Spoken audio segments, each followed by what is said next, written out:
pekerjaan penebusan Allah dimulai di mana? Pekerjaan dari Allah itu dimulai dari wilayah dia, yaitu di mana? Di Israel. Yang di mana Allah memilih Israel, bangsa yang paling kecil itu pun karena kasih karunia. Ya, jadi Tuhan memilih bangsa Israel justru bangsa yang paling kecil untuk melakukan pekerjaan Tuhan yang sangat besar ya. Kiranya kita juga bisa menjadi wilayahnya Tuhan ya. Yang di mana Tuhan hendak memisahkan kita dengan kudus, ya, mau mendirikan kita dan memajukan untuk kehendaknya supaya kehendaknya itu bisa dijalankan. Jadi Alkitab itu adalah GPS bagi kita untuk menemukan kehendak Allah. Itu sebabnya kita perlu belajar firman Tuhan supaya kita menemukan kehendak Tuhan, apa itu kehendak Tuhan. Ya, itu timbulnya kalau kita mendengar firman Tuhan. Baca Roma 12 ayat 2. Janganlah kamu menjadi serupa dengan dunia ini, tetapi berubahlah oleh pembaharuan budimu, sehingga kamu dapat membedakan manakah kehendak Allah, apa yang baik, yang berkenan kepada Allah, dan yang sempurna. Iya, untuk mengetahui kehendak Allah, kita harus belajar firman. Jika kita tidak belajar firman, kita tidak mengenal kehendak Allah. Ku sembah Kau, Bapa, ku rindu selalu menyenangkan-Mu. Shalom semua, saya ucapkan selamat pagi waktu New York, selamat siang waktu Jerman, dan selamat malam waktu Indonesia. Selamat kita datang lagi di persekutuan kelompok tumbuh bersama hari ini dengan tema 4 keturunan iman yang menggenapi perjanjian suluh bagian yang kedua. Pembicara kita pada hari ini masih sama Ibu Alida, dan yang membantu untuk membacakan firman Tuhan hari ini juga akan dibawakan oleh saya sendiri. Selanjutnya kita akan mendengarkan kebenaran firman Tuhan. Saya serahkan kepada Ibu Alida.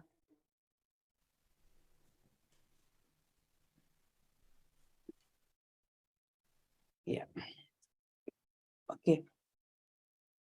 Jadi ini adalah lanjutan dari bulan lalu ya. Bulan lalu kita sudah belajar bagaimana ceritanya itu Yakub ya membohongi ayahnya Ishak ya mengenai hak kesulungan.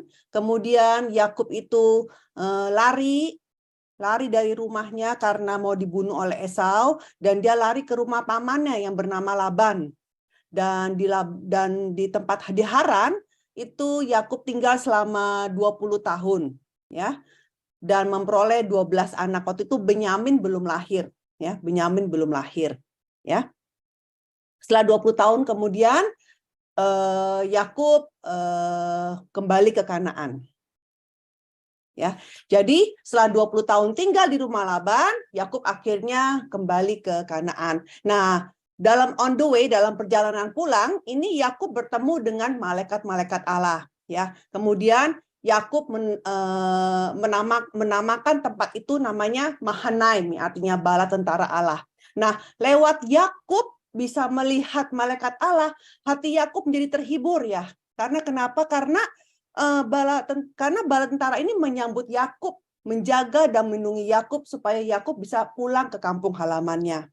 Nah, hari ini juga sama. Ketika kita mau meninggalkan Haran, yaitu dunia, ya, meninggalkan rahan rohani, ya, Haran rohani, dan kita mau bertekad untuk kita mau ke kampung halaman kita, ya, kita mau ikut firman Tuhan, maka malaikat Tuhan itu akan mengelilingi kita, melindungi kita, ya. Tolong dibaca Bu Yanti, Mazmur 34 ayat 8.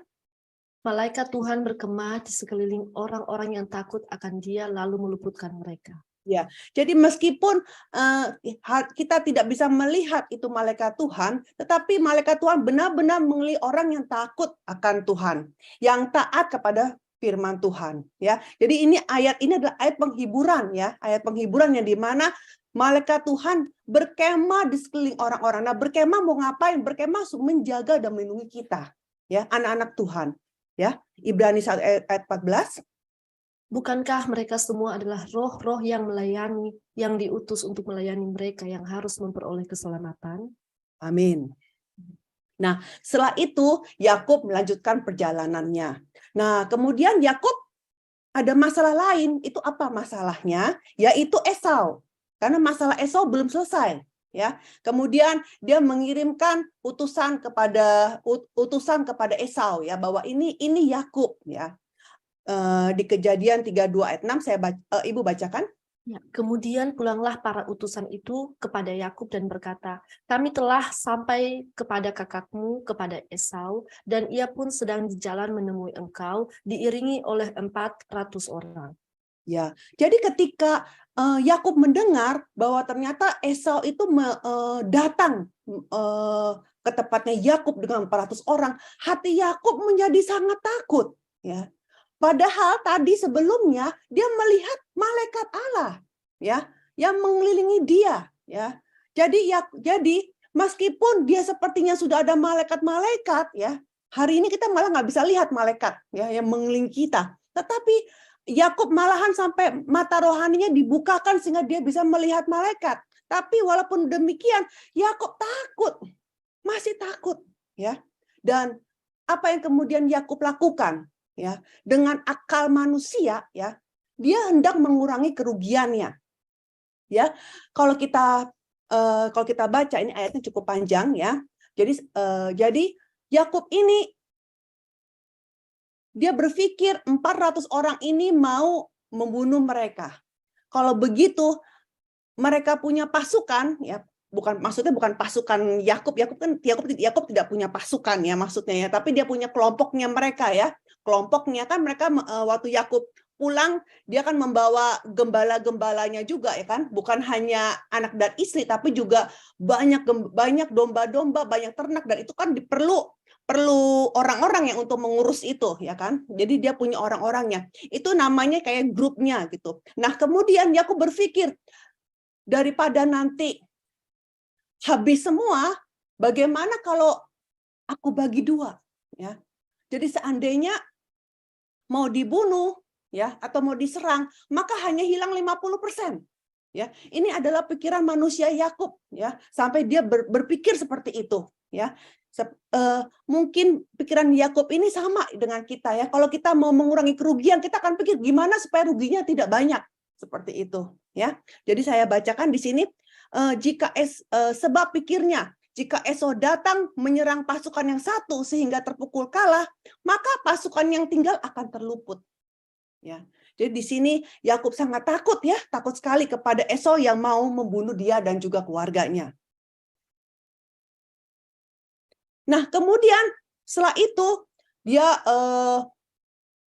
menyeberang. Kok ini ayatnya mana ya? Ya.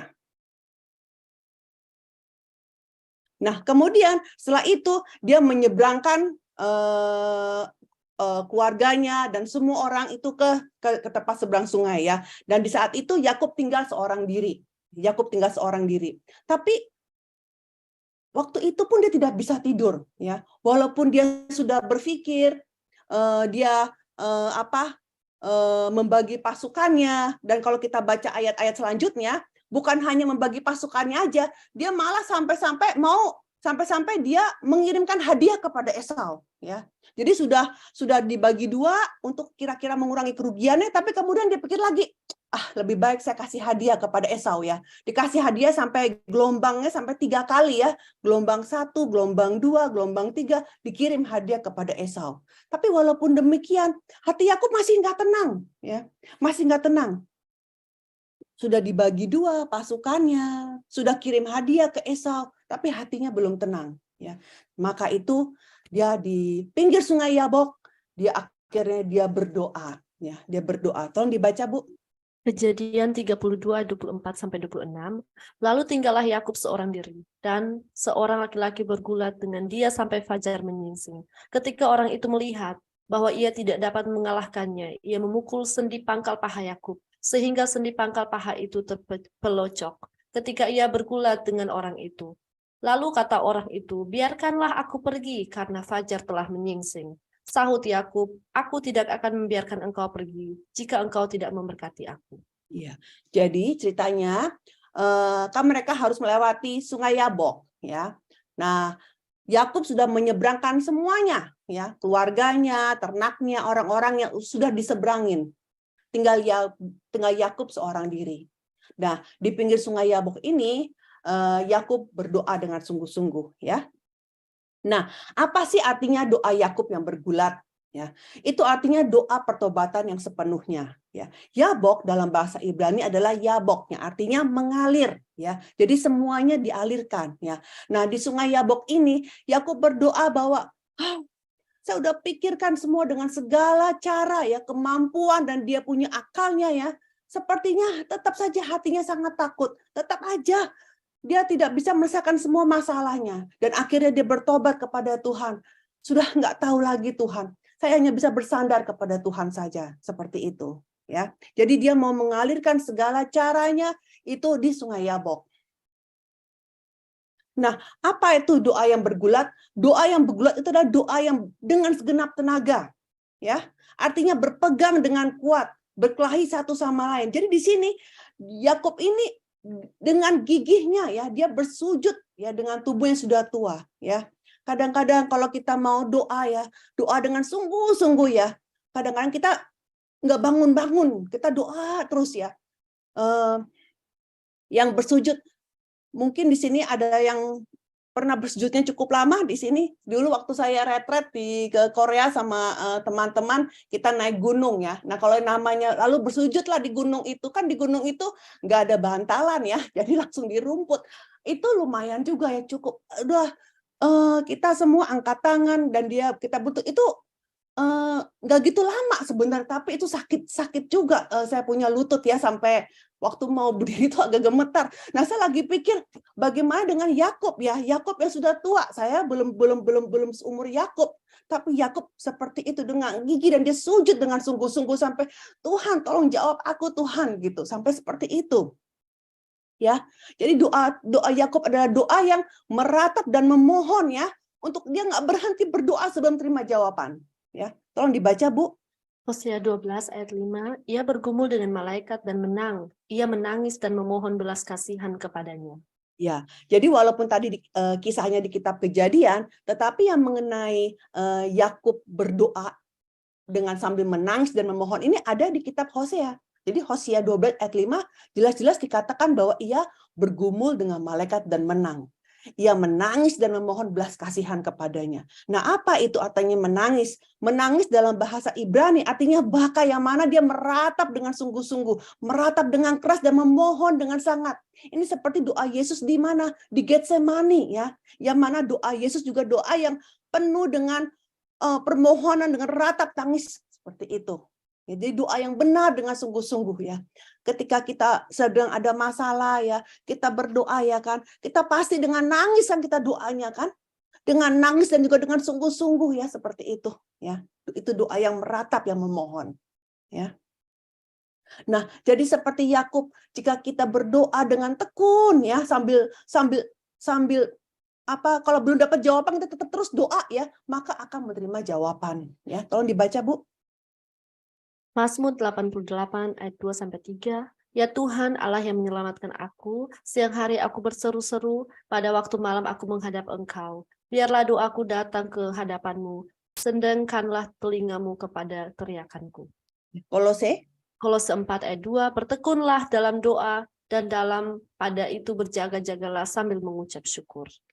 Nah, bertekun dalam doa, ya. Kalau kita lagi memohon, kita mau doa, itu memang nggak bisa doa cuma sebentar, udah gitu besoknya kita lupa, kita tidak berdoa seperti itu. Kalau kita lihat Ishak, ya, papanya Yakub, ya, dia demi supaya istrinya itu memperoleh anak, dia berdoa selama 20 tahun, ya. Jadi hari ini juga sama, ya. Jika memang mungkin kita ada yang memohon dan kita belum menerima jawaban, kita jangan langsung menyerah, tapi kita harus tetap bertekun. Ya, kalau nggak salah ada Yesus pernah kasih perumpamaan, ya, yang mana cerita mengenai hakim yang jahat. Ada yang pernah tahu kisah perumpamaan itu? Yang mana ada hakim yang jahat dan kemudian ada satu orang yang mau ketemu sama hakim yang jahat itu, ya. Dia ketok-ketok pintu, hakimnya nggak mau jawab terus diketok-ketok. Sampai akhirnya hakimnya bilang, aduh ini orang ketok-ketok pintu terus ya. Oke lah, nanti kalau dia ketok-ketok lagi, aku kabulkanlah apa yang dia mau. Nah, tetapi sayang sekali, perempuan itu sudah menyerah. Ya. Padahal hakimnya sudah bilang, kalau dia ketok lagi, saya akan jawab. Tapi sayang sekali saat itu juga, perempuan itu sudah menyerah. Di kita jangan seperti itu. Kita ketok hati Tuhan. Tuhan tolong ya, seperti itu kita dengan tekun ya, sampai dapat terima jawaban. Jadi di sini kita lihat Yakub ini dia bergulat ya dengan Allah ya, dia dengan sungguh-sungguh nggak mau melepaskan Tuhan ya, sampai Tuhan tolong jawab aku gitu. Nggak akan saya mau lepaskan jika Tuhan belum jawab saya, seperti itu ya. Dan kemudian doa sampai sendi pangkal paha terplecok, itu kan tadi tulisnya seperti itu. Nah, di daerah timur dekat kuno, ya, yang namanya pangkal paha itu kan berkaitan dengan dekat sama organ reproduksi laki-laki, ya. Nah, zaman dulu kalau namanya mau bersumpah, bersumpahnya dengan sumpah mati, kita ngomong seperti itu ya. Sumpah mati dan kalau perlu sumpahnya itu sampai keturunan kamu gitu. Itu biasanya orang harus menumpangkan tangannya di paha. Ya, seperti kayak Abraham waktu dia menyuruh Eliezer untuk mencari istri bagi Ishak, Abraham suruh Eliezer menumpangkan tangannya di paha, ya seperti itu. Jadi itu, jadi di sini kita lihat dengan Yakub berdoa sampai sendi pangkal paha terplecok, artinya doa, artinya apa? Ya, dia doa yang mempertaruhkan nyawa dia, ya. Jadi artinya doa sampai sendi pangkal terplecok itu Allah dengan sepenuhnya ya menghancurkan kekuatan, strategi, kemampuan lama Yakub. Jadi artinya Yakub sudah berpikir pasukannya mau dibagi 2 kelompok. Oh, supaya hati Esau lumer, saya kasih hadiah, bukan 1 kali kasih hadiah, kasih 3 kali hadiah, tetapi hati Yakub masih tidak tenang, ya. Jadi segala atributnya Yakub, ya, segala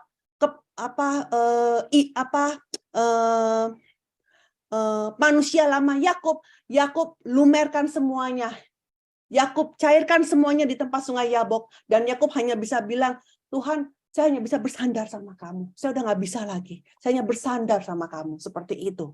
Ya.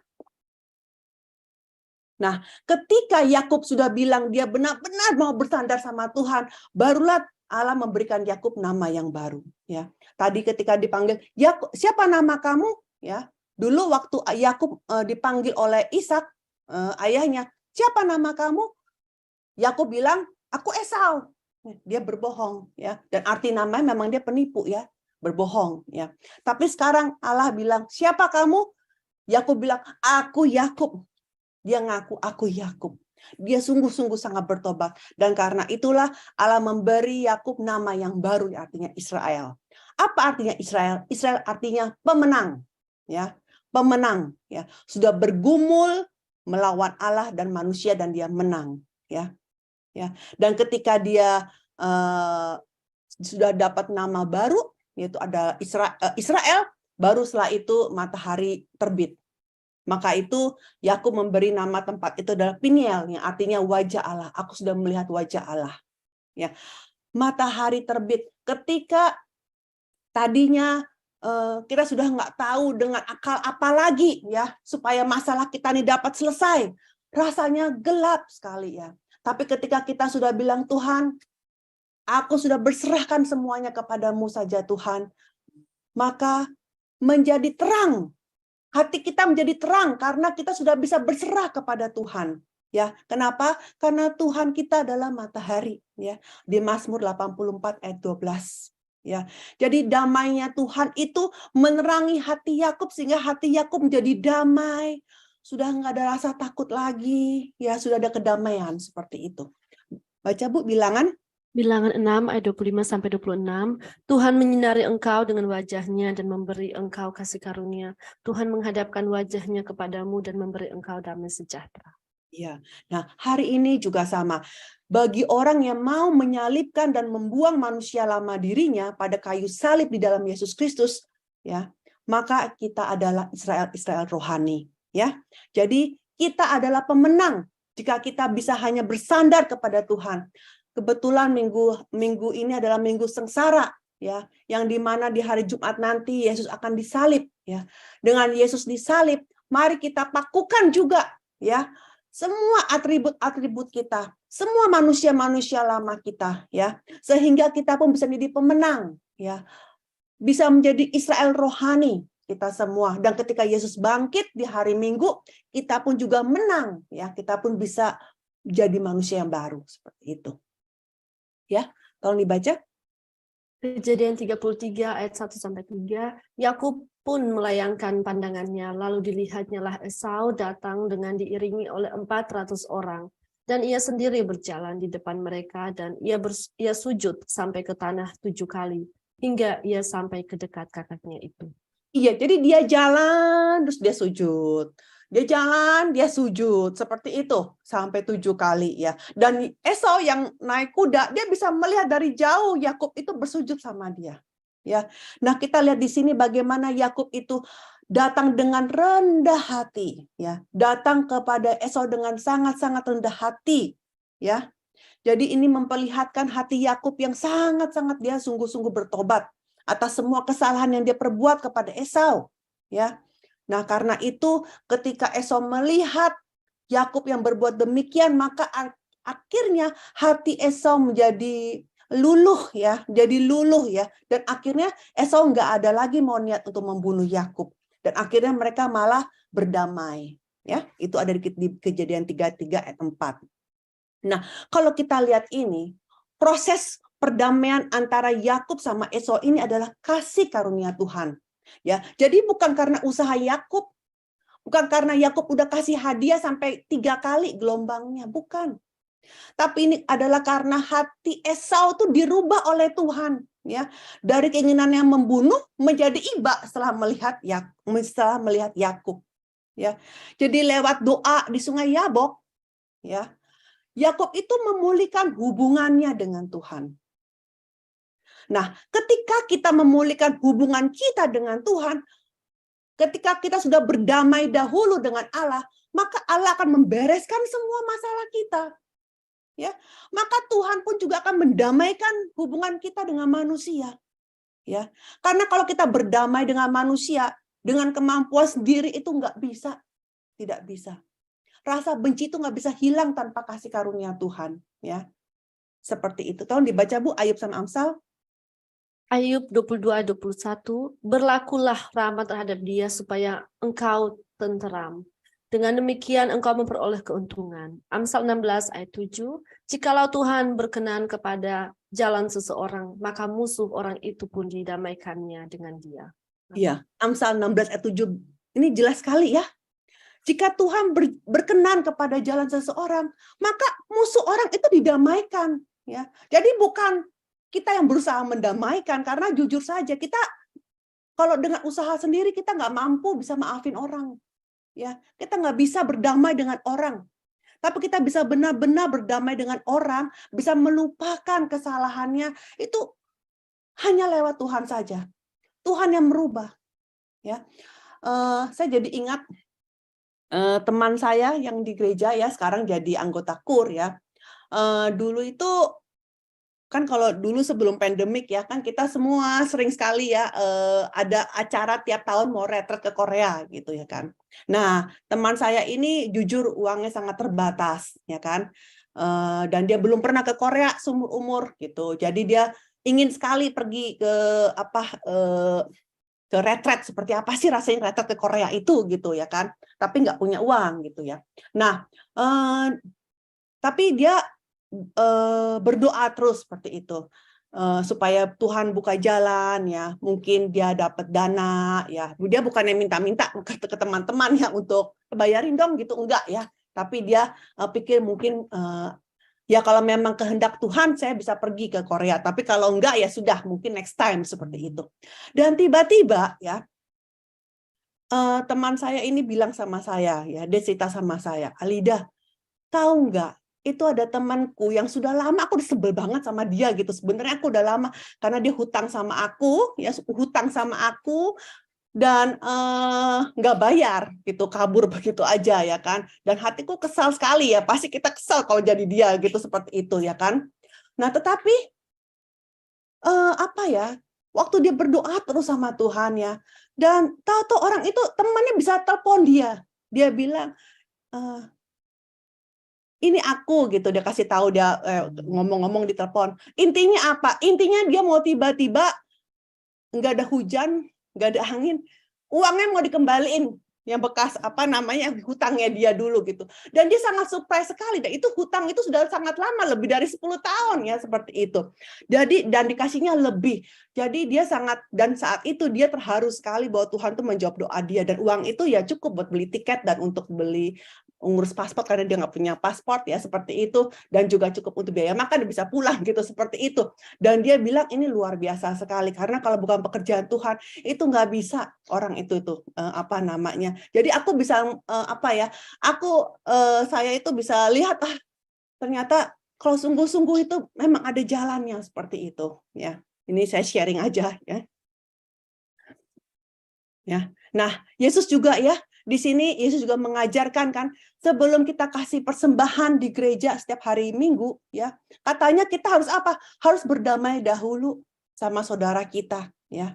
Karena damai itu adalah rahasia untuk kita bisa berdiri di hadapan Tuhan. Ya. Tolong dibaca, Bu. Mazmur 34 ayat 15, jauhilah yang jahat dan lakukanlah yang baik, carilah perdamaian dan berusahalah mendapatkannya. Iya, ya. Dan di Matius nanti bisa dibaca sendiri ya, di Matius 5 ayat 23 sampai 24 ya, bahwa Yesus mengajarkan bahwa sebelum kita memberikan persembahan di gereja, jika kita ada rasa sebal dengan saudara kita harus berdoa ya, kita harus berdoa ya, supaya kita ada damai ya, seperti itu, barulah persembahan itu bisa diterima oleh Tuhan ya. Nah, sekarang masalah dengan Esau sudah selesai. Kemudian Yakub melanjutkan kembali sampailah dia tiba di Sikem. Nah, di Sikem ini dia membeli sebidang tanah ya. Nah, kenapa dia membeli tanah di Sikem? Ini adalah sebagai bukti dari iman dia, karena dia ingat sekali perjanjian Allah dengan Abraham dan juga dengan ayahnya Ishak ya, bahwa bagaimana nantinya tanah Kanan ini akan diberikan kepada keturunan-keturunannya ya. Jadi dia sudah mendengar mengenai perjanjian ini, perjanjian suluh ini dari kakeknya dan juga dari ayahnya, dan dengan dia membeli tanah Sikem ini sebagai permulaan ya, permulaan. Ini adalah sebagai kampung halaman dia, seperti demikian ya. Nah, tapi di Sikem ternyata ada tragedi lagi ya. Tragedi yang menyedihkan lagi. Jadi sepertinya kalau kita lihat di sini, tragedi Yakub ini terus saja ada ya. Dan kita lihat di sini Yakub itu tinggal di Sikem selama 10 tahun. Ternyata nggak lama juga ya, tinggal 10 tahun dia tinggal di situ. Dan Dina ya karena mungkin anaknya 12 dan Dina perempuan sendiri ya. Jadi Dina itu sering mengunjungi perempuan-perempuan di Sikem ya. Dia cari teman, dan kalau kita lihat di sini dengan waktu 10 tahun itu adalah waktu yang lama untuk bergaul ya. Dan sampai akhirnya dia dinodai ya. Dia diperkosa oleh anaknya Hemor ya. Nah, ketika mendengar anaknya diperkosa, saudara perempuannya diperkosa, kakak-kakaknya itu Simeon dan Lewi terutama itu marah sekali ya. Ya. Padahal waktu itu ayahnya Yakub yang mendengar peristiwa anak perempuannya dinodai, Yakub tutup mulut. Yakub diam saja. Tapi ketika anaknya mendengar bahwa adiknya dinodai, Simeon sama Lewi sangat marah. Ya. Nah, kebetulan Sikem ini naksir sama Dina. Ya, dia suka sama Dina sehingga dia sampai-sampai ayahnya Sikem, Hemor, menemui Yakub. Ya, bagaimana kalau kita perempuan ini saling kawin mengawini seperti itu. Ya. Nah, waktu itu Simeon sama Lewi menemui Sikem. Dia bilang apa? Ya, boleh. Kamu boleh kawin sama adikku, ya. Tapi dengan catatan, ya. Kalian semua laki-laki harus disunat. Ya, seperti itu. Nah, kemudian Sikem karena dia kepala suku, dia orang yang berpengaruh ya di daerah itu, dia juga panggilin laki-laki di Sikem itu. Dia bilang, "Ayo, kita semua disunat supaya kita pun bisa kawin dengan perempuan-perempuan keluarga Yakob itu." Ya, seperti itu, ya kan? Nah, akhirnya mereka setuju. Nah, ketika mereka disunat selama 3 hari kan nggak bisa bangun, sakit sekali. Nah, ketika lagi sakit itulah maka kemudian Simeon sama Lewi langsung membunuh semua laki-laki Sikem. Dan laki-laki Sikem itu semua nggak ada yang bisa menangkis karena mereka lagi kesakitan. Ya. Nah, setelah laki-lakinya dibunuh, kemudian saudara-saudara yang lain datang merampokin semua barang-barang. Ya, jadi seperti itu. Jadi ini adalah peristiwa yang sangat tragedi banget ya, seperti itu ya. Dan Yakub yang mendengar bagaimana anak laki-lakinya itu membunuh, merampok ya, melakukan balas dendam yang seperti itu, Yakub sangat takut ya. Kenapa dia takut? Karena dia takut nanti penduduk sekitarnya akan balas dendam. Ya. Dan mereka ini hanya keluarga kecil. Ya. Dan kalau mereka semua mati semua, maka perjanjian suluh Tuhan itu nggak bisa dilanjutkan. Karena udah putus, nggak ada lagi garis keturunannya. Seperti itu. Nah, sekarang pertanyaannya, kenapa Yakub bisa mengalami tragedi ini? Nomor 1, karena dia tidak menjaga nasarnya. Ya, dia tidak menjaga nasarnya. Jadi waktu Yakub dulu lari, ya, ketika Yakub lari ya dari Esau, ya, kan di battle, masih ingat story itu, ya? Di battle dia bermimpi ada tangga, ya, ada tangga dari langit ke bawah ke bumi, terus dia lihat malaikat naik turun seperti itu. Nah, kemudian dia bernasar ya di Kejadian 28 ayat 20 sampai 22, dia bilang, "Jika Tuhan membawa aku kembali ke sini, ya maksud ke kanan ini, maka aku akan bangun mesbah di sini," maksudnya di Betel ya kan, "dan aku akan kasih perpuluhan." Dia bilang begitu. Ini nasar. Tapi ternyata setelah Yakub tiba di Kanaan, Yakub lupa. Yakub nggak pergi ke Betel. Yakub tinggal di Sikem sampai 10 tahun. Dia belum membayar perpuluhan dia. Ya. Jadi jika iman kita lagi lemah, kita tunda-tunda untuk pergi ke Betel. Betel artinya rumah Allah. Ya. Betel itu dalam bahasa Ibrani artinya rumah Allah. Maka akan mengalami peristiwa yang tidak diinginkan. Seperti demikian. Nah, ketika ada tragedi yang seperti begini, kemudian Tuhan bilang apa kepada Yakub? Pergi ke Betel. Tolong dibaca, Bu. Kejadian 35 ayat 1, Allah berfirman kepada Yakub, "Bersiaplah, pergilah ke Betel, tinggallah di situ dan buatlah di situ mezbah bagi Allah yang telah menampakkan diri kepadamu ketika engkau lari dari Esau, kakakmu."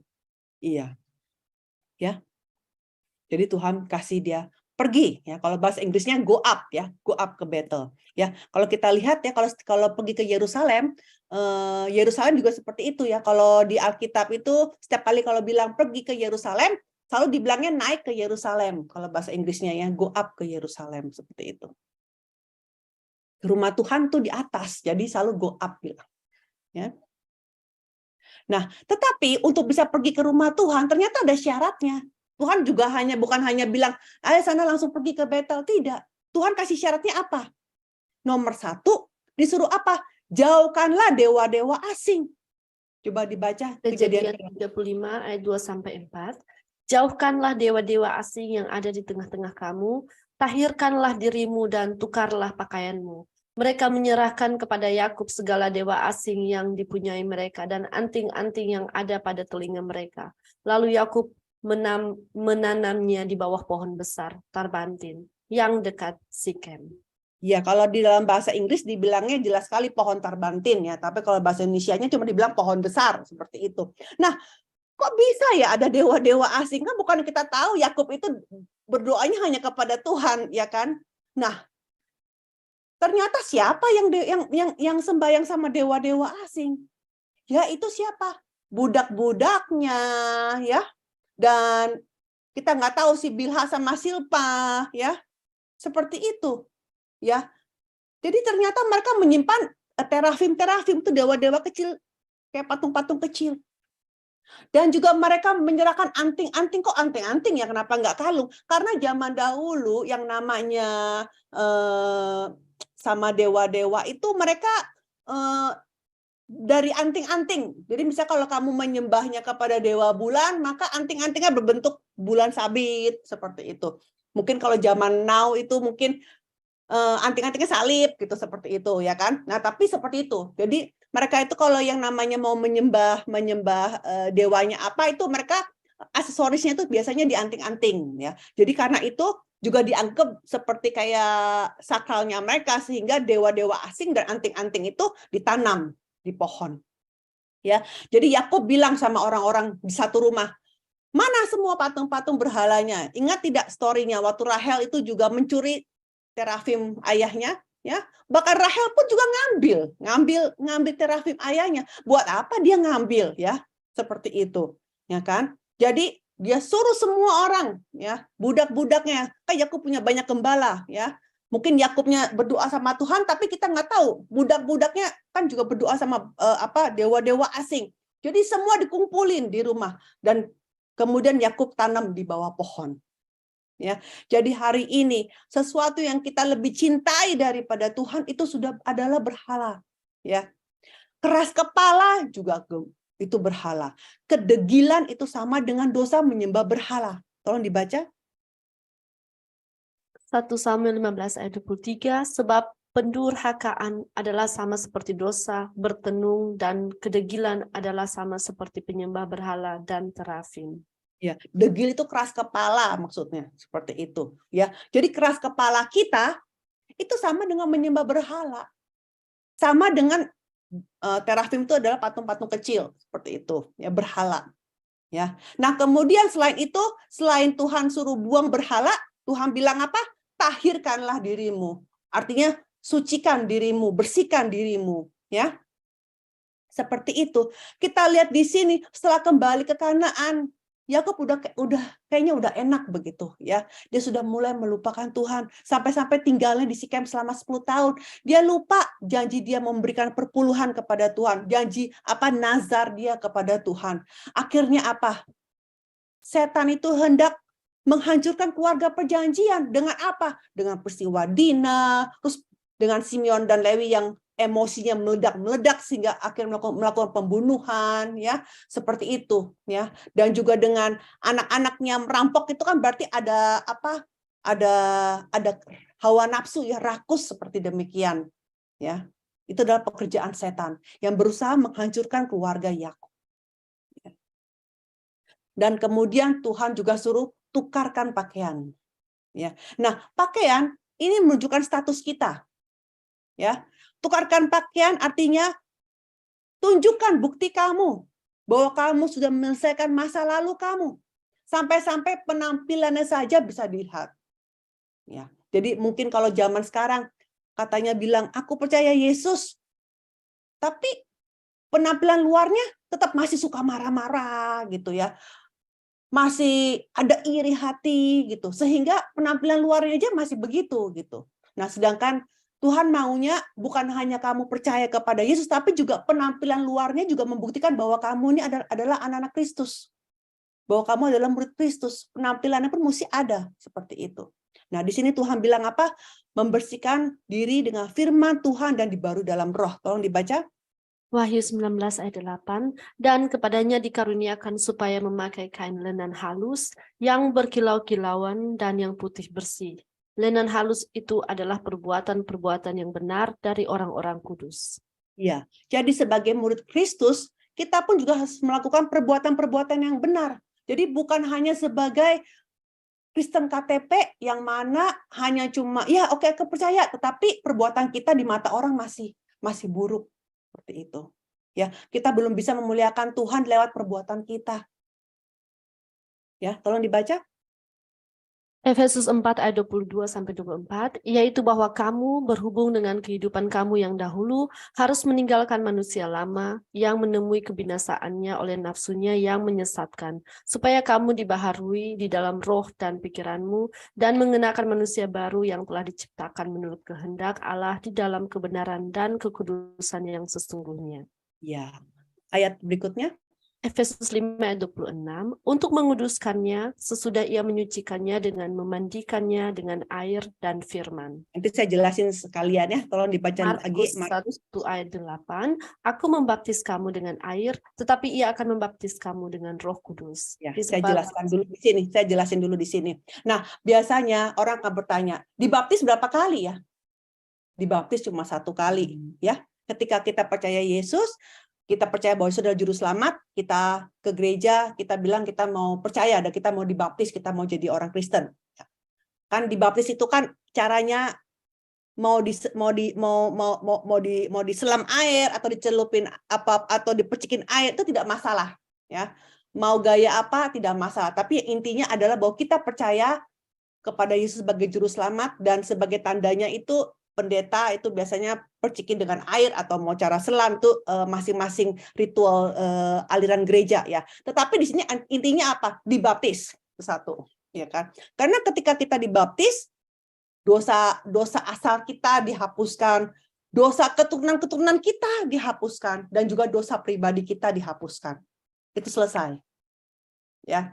Tapi setelah kita dibaptis, kita berbuat dosa lagi tidak? Ya. Minggu depannya kita mungkin berbuat dosa lagi kan, seperti itu. Tetapi ternyata Yesus bilang apa? Ada 2 kali kita harus dibaptisnya, bukan cuma sama air, tapi juga dibaptis dengan Roh Kudus. Tapi bagaimana kita bisa dibaptis dengan Roh Kudus? Tolong dibaca Bu, Kisah 11 ayat 15-16.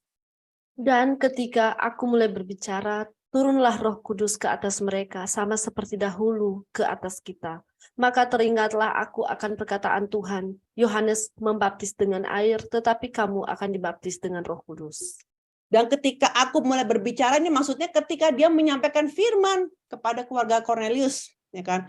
Jadi artinya apa? Setiap kali kita dengar firman di gereja, kita lagi dibaptis oleh Roh Kudus. Hari ini pun kita sekarang lagi dengar firman, kita lagi dibaptis, kita lagi terima Roh Kudus, ya, seperti itu, ya. Jadi kita ini dibaptis dengan air hanya 1 kali, tapi dibaptis dengan Roh Kudus berulang-ulang supaya ketika kita dengar firman, kita terima Roh Kudus, kita dengar firman dan kita bertobat, seperti itu. Bertobat jadi bersih lagi, seperti itu. Ya. Nah, karena Yakub taat, ya. Yakub taat sama perintah Tuhan, maka apa yang Tuhan lakukan? Tuhan menjaga Yakub sehingga orang-orang nggak ada yang berani menyentuh Yakub. Nggak ada yang berani mengejar Yakub sehingga Yakub bisa ke Betel dengan selamat. Ya. Nah, setelah Yakub bertobat atas segala perbuatannya dan dia menebus dia dan membalas dia punya nazarnya, ya, barulah di Betel Allah memanggil dia Israel.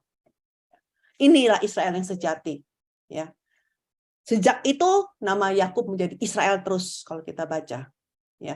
Dan di sana Allah mulai menegaskan kembali semua janji-janji perjanjian sulu yang tadi diucapkan kepada Allah dan kepada Abraham dan juga kepada Ishak. Barulah setelah itu Yakub mendirikan tugu di Betel.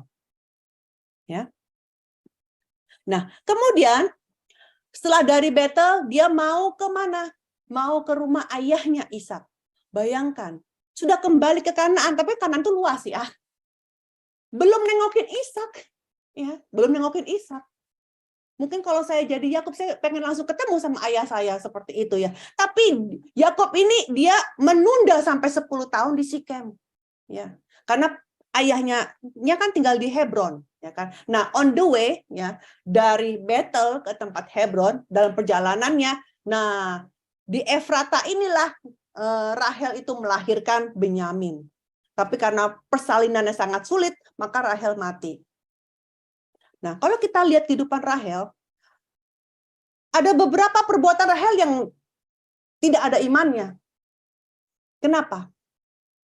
Sebenarnya Rahel itu lebih cantik dari kakaknya. Ketika Yakub mau menikah, dia nggak mau menikah dengan Lea.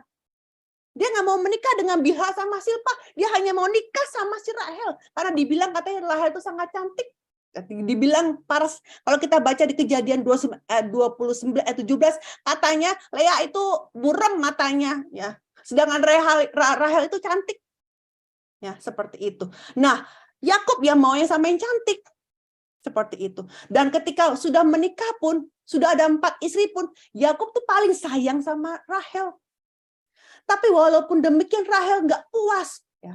Dia tetap aja iri sama kakaknya, ya. Dia nggak mau kalah sama kakaknya. Ketika dia lihat kakaknya lahir, ya, Rahel akhirnya suruh Yakub, kamu tidur sama hambaku. Ya. Udah gitu dia mau rebut buah dudame si Lea untuk dapat anak lagi. Rahel itu lebih percaya sama buah dudame yang mistis daripada berdoa kepada Tuhan. Dan ketika mereka mau pergi ke Kanaan, Rahel pun dia curi terafim si Laban. Artinya berarti Rahel udah mau menyembah berhala juga, seperti demikian. Sampai-sampai Yakub nih nggak tahu bahwa ternyata Rahel istri yang terkasih ini yang mencuri. Sampai-sampai Yakub bilang apa? Barang siapa yang ngambil, janganlah dia hidup lagi. Sampai dikutuk seperti itu. Dan benar, Rahel itu adalah satu-satunya istri yang nggak bisa masuk, dikuburkan di Gua Makpela dan hanya dikuburkan di pinggir jalan. Itu. Ya. Nah, kemudian on the way dari Efrata, ya, sampailah di tempat Migdal Eder. Dan ternyata apa yang terjadi? Yakub mendengar kabar bahwa anak sulungnya Ruben itu tidur sama Bilha. Mungkin Ruben itu berani tidurin si Bilha karena mungkin Rahelnya sudah mati. Dan di sini kita lihat betapa hati Yakub itu hancur, ya. Kok bisa anak sulungnya itu bisa tidurin istri ayahnya? Ya, dan akhirnya sampai tiba di Hebron. Jadi Yakub sama Ishak itu berpisah cukup lama, ya. Totalnya 30 tahun, ya. 20 tahun di Haran dan 10 tahun di Sikem. Total 30 tahun. Ya. Dan akhirnya Ishak masih bisa ketemu Yusuf, ya. Waktu itu Yusuf berumur 16 tahun. Ya. Bayangkan, Yusuf itu bertemu dengan kakeknya cuma 1 tahun, tapi setelah 1 tahun diapakan? Yusuf dijual, kan? Coba bayangkan, kalau seandainya nggak pergi ke Sikem, berarti Yusuf itu bisa bertemu dengan Ishak 11 tahun, kan? Lumayan, 11 tahun dari 11 tahun sama 1 tahun tuh beda sekali. Ya. Untung saja, ya, Yusuf ini masih bisa bertemu dengan kakeknya. Ya. Dan selama 1 tahun itu Yusuf menerima pengajaran dari kakeknya Ishak. Ya. Jadi walaupun 1 tahun ini adalah waktu yang sangat-sangat pendek, tapi Ishak mewariskan imannya kepada Yusuf. Ya. Sehingga waktu di usia 17 tahun, ya, kita tahu story ini, ya, di mana Yusuf mendapatkan 2 mimpi, ya. 2 mimpi yang di mana saudara-saudaranya akan bersujud kepada dia, dan juga dia bermimpi bagaimana bintang-bintang, bulan, dan matahari bersujud kepada dia. Saudara-saudaranya jadi iri sama Yusuf. Dan kemudian Yusuf itu dijual ke Mesir. Ya, Yusuf dijual ke Mesir. Ya, dijual kepada pedagang Midian, kemudian pedagang Midian di Mesir dia jual lagi kepada Potifar. Ya. Nah, kemudian Potifar itu memberikan kuasa kepada Yusuf atas rumah tangganya. Ya. Setelah kerja di sana kurang lebih hampir 10 tahun, kemudian dia dipenjarakan lagi Yusuf, ya, karena dikira Yusuf menggoda istri tuannya. Kemudian dia dipenjara. Di penjara itu hampir 3 tahun, ya, 2 tahun lebih, ya, dia dipenjara, ya. Nah, sampai-sampai Yusuf ini juga menderita, ya, seperti demikian, ya. Coba dibaca Mazmur 105 ayat 18-19. Mereka mengimpit kakinya dengan belenggu, lehernya masuk ke dalam besi, sampai saat firman-Nya sudah genap dan janji Tuhan membenarkannya. Tapi Yusuf walaupun menderita di penjara, ya, waktu dia di penjara dia menderita, tapi mungkin beritaan dia lebih di hati, ya. Bagaimana kakak-kakaknya itu menjual dia, ya. Mungkin dia habis pikir, ya, mengapa kakaknya bisa begitu benci sekali sama dia seperti itu, ya. Jadi sebenarnya Yusuf juga mengalami hal yang tidak menyenangkan dalam hidup dia, ya, yang penuh dengan penderitaan juga, ya. Ya. Nah, kemudian waktu Yusuf di penjara, ya, dia menginterpretasikan mimpi dari kedua pegawai istana Firaun, ya. Dan hasilnya kita sudah baca ini semua, hasilnya dia bisa mengartikan mimpi Firaun dan dia diangkat sebagai mangku bumi. Nah, salah satu tanda akhir zaman adalah bencana kelaparan. Kelaparan apa? Bukan hanya kelaparan jasmani, tapi juga kelaparan akan firman Tuhan, yang dimana one day kita nggak akan bisa dengar firman Tuhan lagi. Tolong dibaca. Amos 8 ayat 11-12, sesungguhnya waktu akan datang. Demikianlah firman Tuhan Allah. Aku akan mengirimkan kelaparan ke negeri ini, bukan kelaparan akan makanan dan bukan kehausan akan air, melainkan akan mendengarkan firman Tuhan. Mereka akan mengembara dari laut ke laut dan menjelajah dari utara ke timur untuk mencari firman Tuhan, tetapi tidak mendapatnya. Iya. Jadi sebelum masa kelaparan rohani datang, sebelum ketika terjadi di mana gereja ditutup, nggak bisa dengar firman Tuhan, maka ketika hari ini, ketika Tuhan kasih kita sekarang berlimpah-limpah firman, ya, lewat Zoom, lewat gereja, lewat kebaktian-kebaktian, atau lewat mendengarkan di YouTube, ya, kita harus ambil terus itu semua. Kita harus tabung semua, ya. Karena kenapa? Saat itu adalah waktu yang berkelimpahan. Ya, waktu itu adalah masa yang dimana Tuhan mau ditemui. Ya. Kenapa? Karena nantinya akan terjadi bencana kelaparan firman dan kita sudah ada bekal untuk sebagai senjata diri kita. Yang dimana di saat kita lagi sengsara, kita tidak akan meninggalkan Yesus karena kita sudah ada bekal firman itu. Tolong dibaca. 2 Korintus 6 ayat 2, sebab Allah berfirman, pada waktu aku berkenan, aku akan mendengarkan engkau, dan pada hari aku menyelamatkan, aku akan menolong engkau. Sesungguhnya waktu ini adalah waktu perkenanan itu. Sesungguhnya hari ini adalah hari penyelamatan itu. Terus Yesaya 55 ayat 6, carilah Tuhan selama ia berkenan ditemui, berserulah kepadanya selama ia dekat. Ya, jadi hari ini, sekarang ini adalah waktu perkenanan yang dimana kita bisa mendengarkan firman Tuhan. Ya, jadi ini adalah saat kita bisa menerima keselamatan. Ya, seperti demikian. Jadi ketika kita masih ada waktu untuk bisa menerima firman Tuhan, kita harus ambil itu sebanyak-banyaknya. Untuk apa? Nantinya sebagai senjata kita. Ya.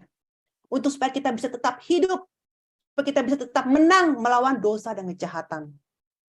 Ya. Nah, akhirnya lewat Yusuf, ya, keluarga Yakub ini semua bermigrasi ke Mesir. Ya, kapan? Yaitu di tahun ketiga ketika bencana kelaparan. Ya, jadi waktu itu kapan? Setelah 10 tahun setelah 10 tahun Yusuf menjadi mangku bumi di Mesir. Waktu itu setelah akhirnya saudara-saudara Yusuf itu tahu bahwa Yusuf ini adalah yang mereka hormati ini ternyata adalah Yusuf saudara mereka, kemudian mereka berdamai dan kemudian Yusuf bilang apa? Aku mau kirim itu kereta-kereta semua untuk jemput ayah kita. Ayo kalian semua pindah ke Mesir, ya, karena masa kelaparan ini masih panjang. Nah, sekarang Yakub setelah dia mendengar bahwa Yusuf ini ternyata hidup, tidak mati, dia tidak langsung pergi ke Mesir. Kali ini dia pergi kemana? Ke Beersheba dulu. Dibaca. Kejadian 46 ayat 1, jadi berangkatlah Israel dengan segala miliknya dan ia tiba di Beersheba. Lalu dipersembahkannyalah korban sembelihan kepada Allah Ishak ayahnya. Ya, Beersheba artinya 7 sumur atau sumur sumpah. Ya, kalau Ibrani itu 7 itu sumpah gitu. Ya, yang mana letaknya di paling ujung sebelah tanah Kanaan. Nah, sekarang kenapa Yakub nggak langsung aja pergi ke Mesir? Kenapa harus pergi ke Beersheba dulu? Ya, kenapa? Nomor satu adalah karena untuk memegang perjanjian yang sudah diberikan kepada kakek dan ayahnya. Kenapa? Karena Berseba itu adalah tempat yang penting, tempat bersejarah bagi keluarganya. Berseba adalah tempat di mana Abraham terima perjanjian. Dan juga Berseba tempat di mana Ishak juga terima perjanjian. Dan juga Yakub, kan dia sudah mengalami ketika Yakub masih kecil kan, bagaimana waktu itu terjadi masa kelaparan di zamannya Ishak. Masih ingat story itu, bulan lalu kita belajar ya. Ketika terjadi bencana kelaparan, Ishak mau pergi ke Mesir kan, tapi kemudian Tuhan bilang jangan pergi ke Mesir. Ya. Tinggal di sini aja. Dan di tempat tanah yang kering ini, di Gerar ini, Ishak malah menerima berkat 100 kali lipat. Dan Yakub sudah lihat itu. Maka kali ini Yakub juga hati-hati. Jangan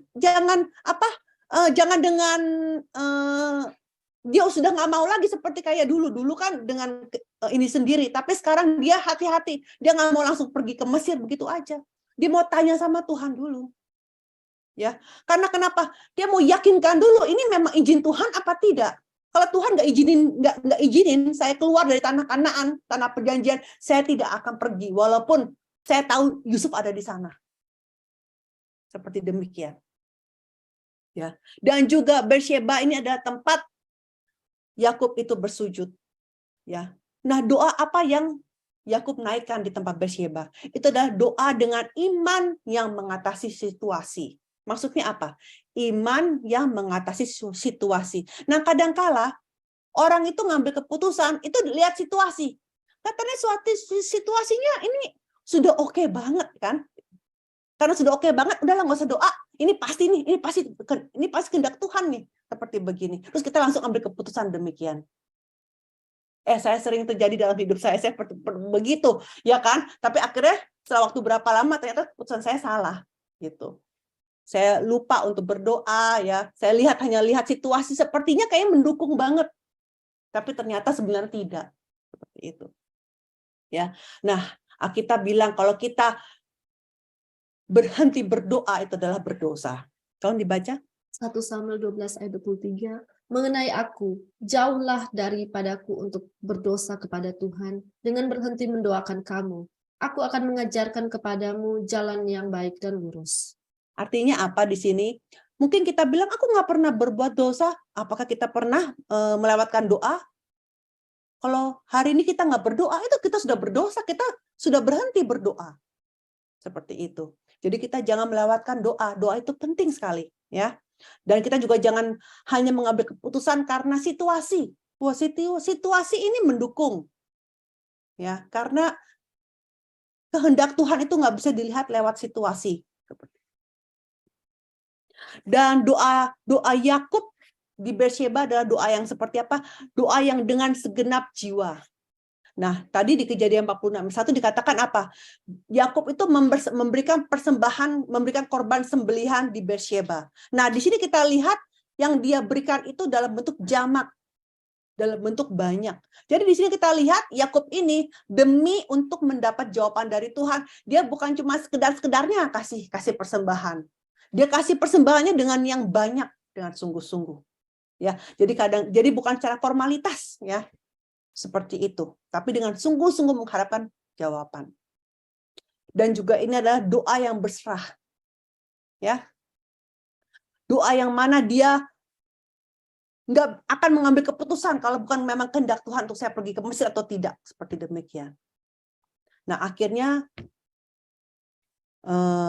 di malam itu Tuhan menjawab, memanggil Yakub, ya, seperti itu. Dan Yakub bilang apa? Here I am, ya, bahasa Inggrisnya sebenarnya here I am, ya. Jadi inilah saya, akulah, inilah aku, gitu, seperti itu. Ya, ini jawaban yang sama ketika Tuhan memanggil Abraham, Abraham, here I am. Abraham juga bilangnya seperti itu, ya. Lalu Yakub menerima 4 janji dari Allah, yaitu apa saja? Kejadian 46 ayat 3-4. Lalu firman-Nya, akulah Allah ayahmu, janganlah takut pergi ke Mesir. Sebab aku akan membuat engkau menjadi bangsa yang besar di sana.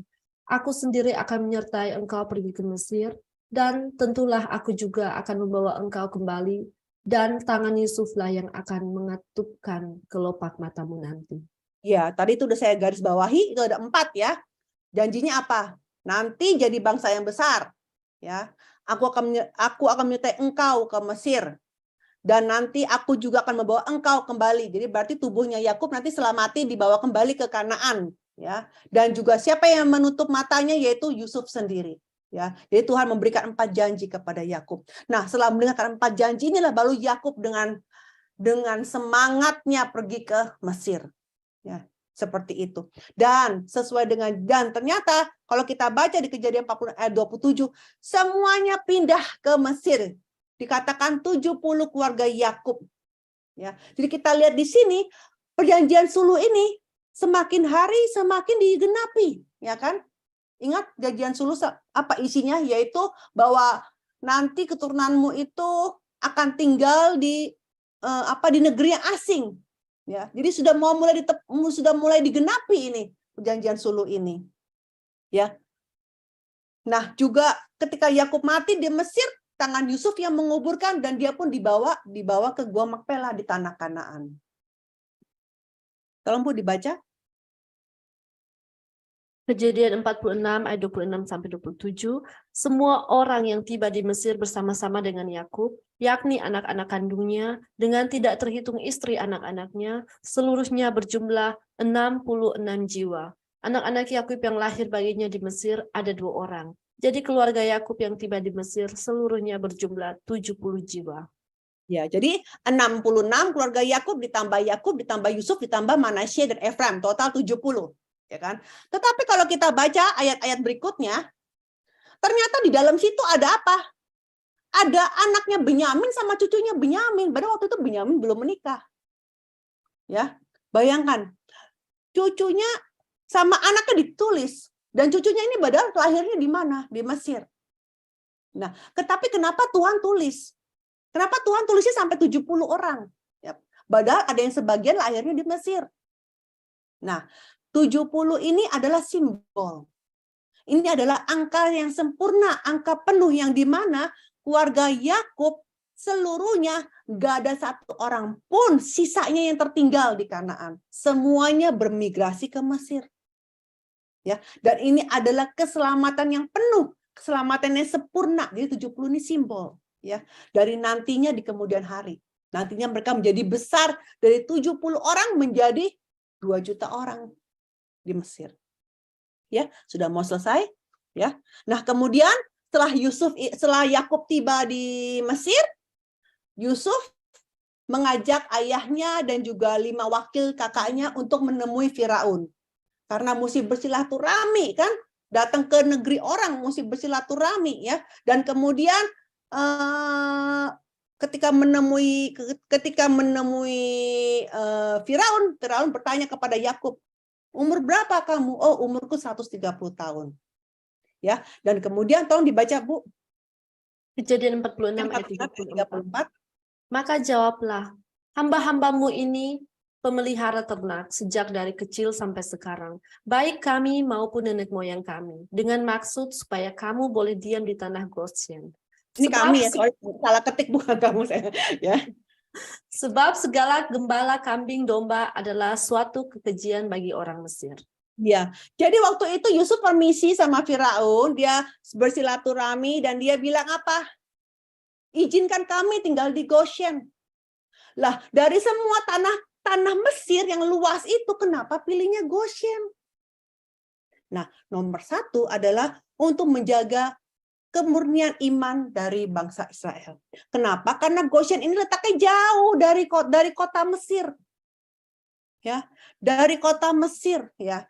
Sebenarnya keluarga Yusuf ini bisa tinggal di kota kan? Karena Yusuf ini adalah mangku bumi loh, orang kedua setelah Firaun. Mereka bisa tinggal di tempat yang mewah. Ya, di daerah yang mewah di Mesir.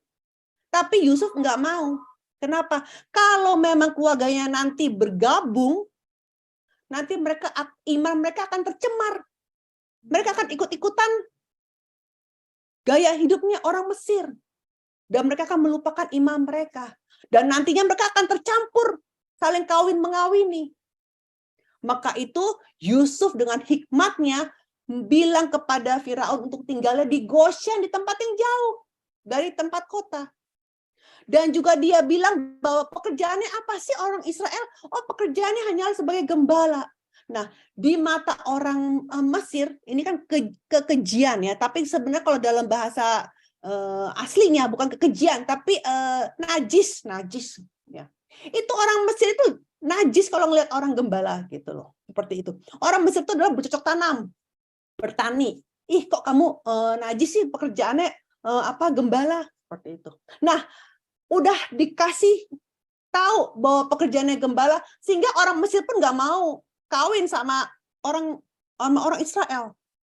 Nah, karena itu, karena pekerjaannya dan juga karena lokasinya, maka otomatis umat Israel itu imannya terjaga. Mereka nggak ada yang kawin campur dengan orang Mesir.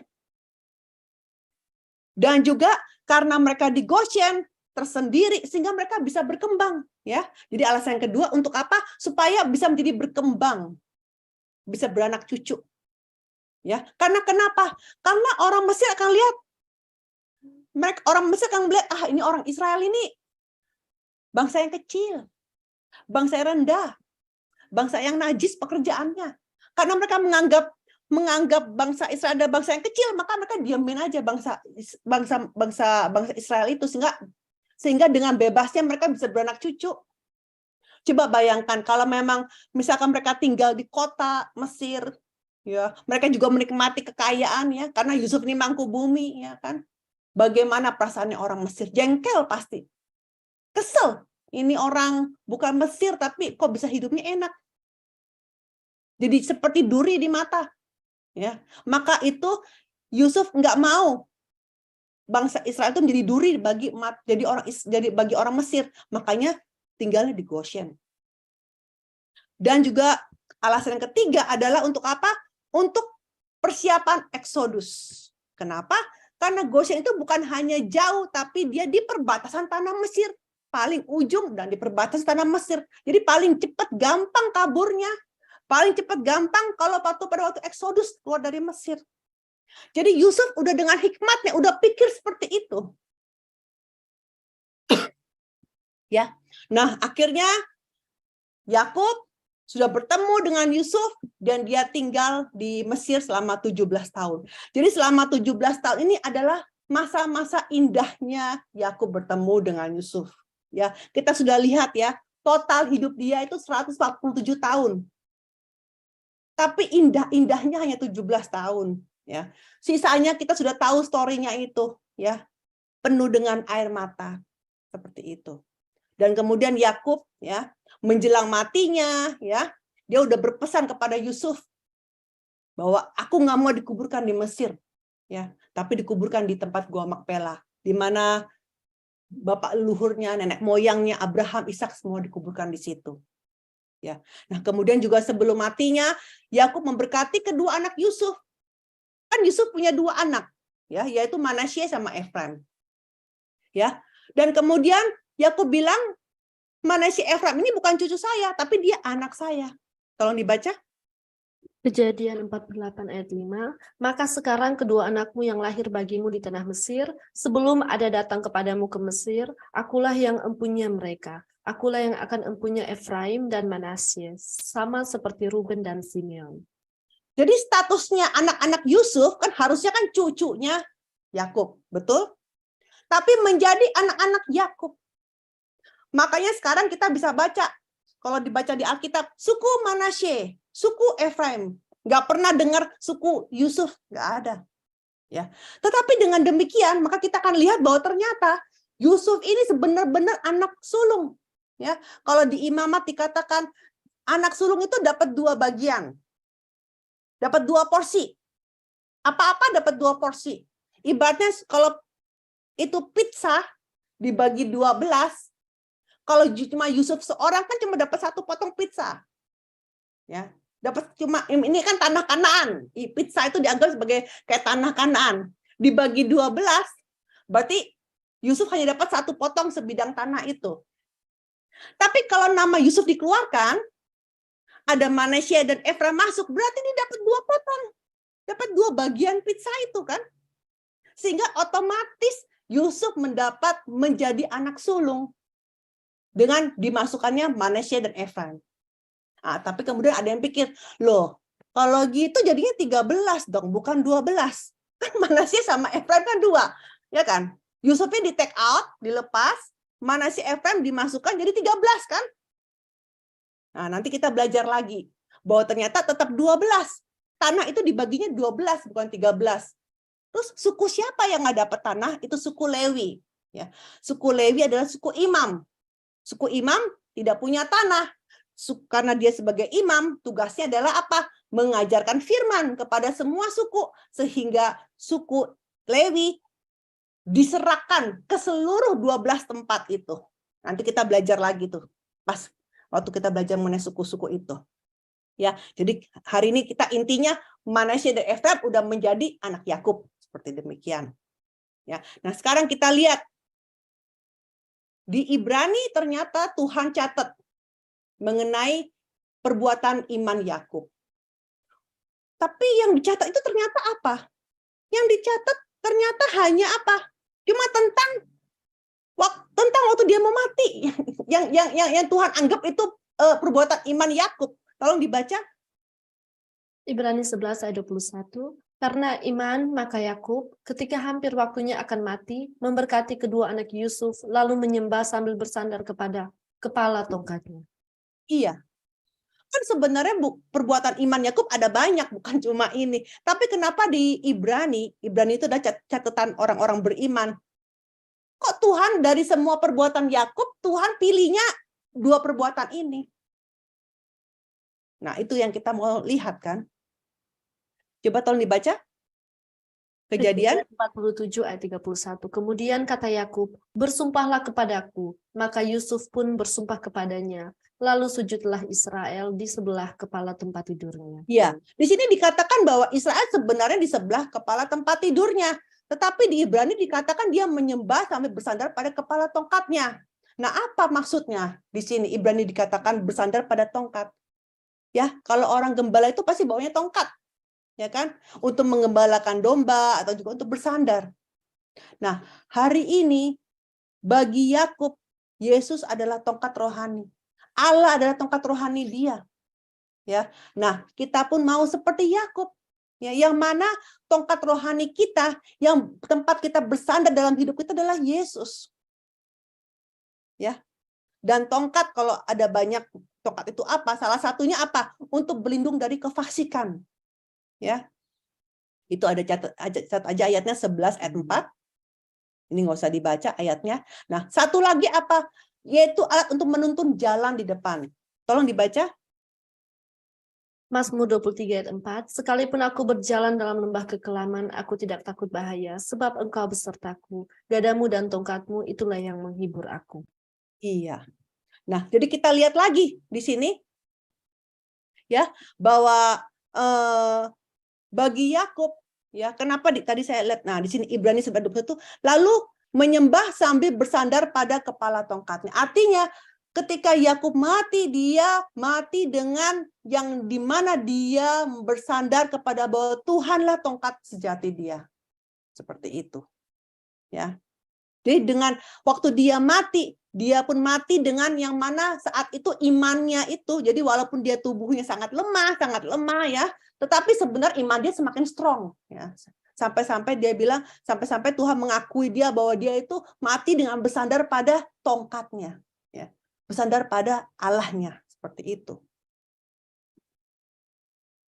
Nah, kemudian Yakub juga berpesan sebelum dia mati, dia juga berpesan kepada anak-anaknya ya, bahwa apa? Tidak lama lagi aku akan mati, tetapi Allah akan menyertai kamu dan membawa kamu kembali ke negeri nenek moyangmu. Jadi di sini Yakub berpesan kepada anak-anaknya bahwa Mesir ini bukan tempat permanen. One day kalian akan pergi ke tanah Kanaan. Seperti itu. Dan kemudian Yakub mati dengan merapatkan kakinya. Tolong dibaca Kejadian 49:33. Setelah Yakub selesai berpesan kepada anaknya, ditariknyalah kakinya ke atas tempat berbaring dan meninggallah ia. maka ia dikumpulkan kepada kamu leluhurnya. Ya, nah di sini kata dia ditariklah kakinya ke atas tempat berbaring. Ini baru pertama kali dijelaskan di buku kedua dalam sejarah tentang penampilan Yakub ketika menjelang ajalnya. Ya, apa sih maksudnya ditariknya lah kakinya ke atas tempat berbaring? Kalau kita baca sepertinya dia biasa-biasa saja, ya kan? Tapi di sini maksudnya apa? Bahasa aslinya adalah artinya mengumpulkan. Jadi dia mengumpulkan kakinya, ya. Jadi di sini artinya dia ini sudah hidup selama 147 tahun, ya. Dia sudah menempuh semua tugas-tugas yang diberikan. Tugas-tugas yang dipercayakan kepada Tuhan kepada dia. Dan sekarang dia mengumpulkan semuanya langkahnya dan dia lapor langsung kepada Tuhan. Ya, jadi seperti kayak apa? Seperti kalau tentara, kalau dia lagi ya siap, kan kalau lagi bersiap kan kakinya langsung dirapetin kan, kalau tentara seperti itu, ya kan? Jadi ini seperti akhir dari kehidupannya, tutup buku, tutup buku. Ibu-ibu, bapak-bapak, ini bisa ada orang mau meninggal sambil dia sendiri yang menutup kaki, yang mengumpulkan kedua kakinya. Ini bukankah berkat yang luar biasa? Ini berkat yang sangat besar. Ya, banyak orang mati nggak bisa mengumpulkan kakinya sendiri seperti itu. Tapi Yakub itu bisa merapatkan kakinya seperti itu, bisa menutup tubuhnya dengan beautiful seperti itu. Ya, jadi walaupun hidup dia penuh dengan air mata, penuh dengan tragedi, ya, penuh dengan kesusahan, tetapi endingnya itu luar biasa. Endingnya itu dia itu benar-benar Israel, yaitu pemenang, yang mana dia bisa menang, ya, bisa menang, bisa menyelesaikan semua tugasnya dan dia bisa tutup buku dan dia bisa tutup kakinya dirapatkan seperti itu. Ya, jadi ini adalah blessing yang sangat besar sekali ya. Ya, jadi kita pun juga ya. Kita juga bisa ingin ya seperti itu ya, yang dimana kita bisa terakhir masih bisa bilang, aduh Allah adalah gembalaku ya. Di sini Kejadian 48:15 Yakub bilang apa? Allah telah menjadi gembalaku selama hidupku sampai sekarang. Ya. Jadi sudah selesai hari ini pelajarannya. Kita lihat ya, ini saya hanya sebagai rangkuman ya. Setelah Yakub menjadi Israel, yang artinya pemenang, ya. Yakub tinggal berapa lama di Mesir? 17 tahun. 17 tahun, 17 adalah angka kemenangan, ya. 17 adalah 10 ditambah 7. 7 adalah hasil dari 3 tambah 4. 3 adalah angka dunia, ya kan? Kita sudah belajar itu kan. Allah Bapa, Allah Anak, Allah Roh Kudus, ya. Dunia itu 4 ya kan, barat, utara, timur, selatan. Artinya apa? Ya, ini namanya dapat berkat bumi dan berkat sorga. Dan juga penuh kan, tambah lagi 10. Sehingga 17 adalah angka kemenangan. Dan Yakub ternyata dalam hidup dia, ternyata selama 147 tahun dia tinggal di 17 tempat. 17 tempat berpindah-pindah. Ya, jadi sangat luar biasa sekali. Di buku kedua ini dijelaskan bagaimana Yakub itu ya dari nomor 1 kan dia lahirnya di Sumur Laharoy sampai dia nomor 16 di Goshen di Mesir, lalu dia ke Gua Makpela di Hebron ya, dikuburkan di situ. Total 17. Ini kita udah belajar bulan lalu ya sama hari ini ya kan. Sumur Laharoy tempat Yakub lahir. Kemudian Gerar, di lembah Gerar apa yang terjadi waktu itu tentang ada apa yang orang-orang merebutkan sumur Ishak ya. Di waktu itu kan Yakub sudah lahir kan waktu itu ya. Kemudian di Beersheba di mana Yakub menerima hak sulung dari Ishak, dia membohongi ayahnya ya. Kemudian dia lari on the way ke Haran, dia tiba di Betel, dia bermimpi anak tangga. Terus di Haran dia tinggal selama 20 tahun. Ya, kemudian ketika dia selesai selama 20 tahun, kemudian dia pergi pulang ke kampung halamannya, dia ketemu dengan Laban, dia membuat perjanjian dengan Laban di pegunungan Gilead. Kemudian dia pergi lagi, ketemu malaikat Tuhan di Mahanaim.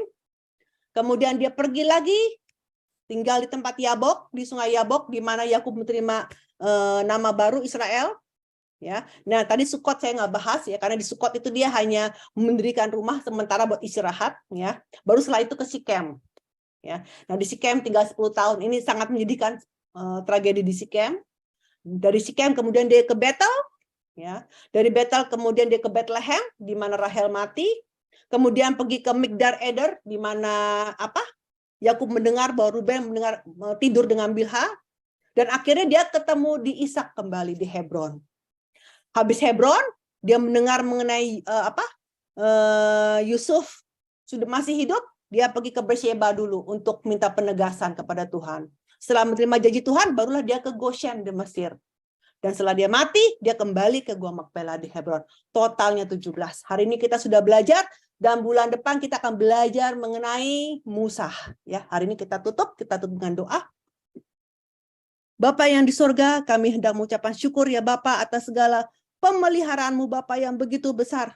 Ya Bapa, Engkau telah menunjukkan bagaimana kehidupan Yakub yang penuh dengan air mata, tapi pada akhirnya Bapa menjadi pemenang. Bapa, kami ingin menjadi seperti Yakub ya Bapa. Kami juga ingin menang dan ingin Engkau adalah tongkat kami ya Bapa, sebagai sandaran kami ya Bapa. Bapa, biar dalam sisa hidup kami ya Bapa, kami ingin lebih bersandar kepadamu Bapa. Dan Bapa, biarlah semua masalah yang ada dalam hidup kami Bapa, biarlah semuanya hanyut di dalam sungai Yabok ya Bapa. Tolong ya Bapa, bereskan semua masalah yang ada dalam hidup kami ini Bapa. Biarlah Bapa, Engkau yang bekerja Bapa, apapun ya Bapa dalam hidup kami, biarlah semuanya hidup hanya sesuai dengan kehendak-Mu saja Bapa. Ampuni kami Bapa, yang dimana kami sering sekali mengambil keputusan karena situasi-situasi yang kami lihat dengan mata kami ya Bapa. Ampuni kami ya Bapa, yang kami hanya mengambil keputusan dengan kepintaran kami, dengan kemampuan kami, tapi bukan hanya kehendak-Mu Bapa. Ampuni kami ya Bapa, kami ingin Bapa, biarlah Bapa kami ingin menjadi pemenang yang sejati Bapa. Tolong ya Bapa, biarlah kami bisa benar pada Bapa, bisa menghanyutkan semua manusia lama kami Bapa di Sungai Yabok ini ya Bapa. Kami bisa hanya Engkaulah Allah kami yang sejati Bapa. Tongkat kami Bapa, gada kami ya Bapa. Terima kasih ya Bapa atas hari ini ya Bapa. Kami berdoa dan bersyukur ya Bapa dalam nama Tuhan Yesus. Amin.